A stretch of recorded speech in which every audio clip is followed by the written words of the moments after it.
Como servir como Jesus? Quando você imagina um líder, você imagina a si mesmo?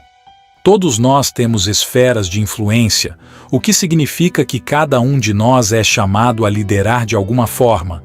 E se seguirmos a Jesus, então somos chamados a seguir o exemplo de liderança que Ele estabeleceu para nós, onde quer que estejamos, em tudo o que fazemos. Quando Jesus lavou os pés de seus discípulos, Ele estava demonstrando a necessidade deles de serem limpos espiritualmente, mas também estava mostrando a eles qual era seu padrão de liderança. Para liderar como Jesus, seus discípulos precisariam demonstrar humildade e servir aos outros com sacrifício. O Filho do Homem, que não veio para ser servido, mas para servir e dar a sua vida em resgate por muitos. Mateus, capítulo 20, versículo 28. NVI. No primeiro século de Israel, lavar os pés de alguém era tipicamente o trabalho de um servo. Teria sido radical lavar os pés de seus discípulos e depois ordenar que fizessem a mesma coisa. Isso teria colocado cada um dos discípulos na posição de servo. Mas ser grande aos olhos de Jesus era servir sacrificialmente aos outros.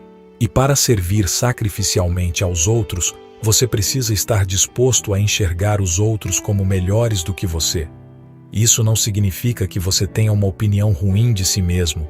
Isso significa que você tem uma visão tão precisa de si mesmo que não se vê maior ou menor do que realmente é. Você se vê como Jesus o vê, como alguém digno de ser servido e digno de servir aos outros. Foi por amor que Jesus serviu a seus discípulos e foi por amor que Jesus voluntariamente foi à cruz e se sacrificou por nós. Jesus ilustrou que, se queremos nos tornar grandes líderes, precisamos servir humildemente aos outros. E se queremos liderar como Jesus, precisamos ser como Ele. Então, agora mesmo, peça a Jesus para moldar a maneira como você vê a si mesmo e as pessoas que Ele colocou em sua vida. Então, permita que Ele mostre como você pode servir a alguém com confiança e amor hoje.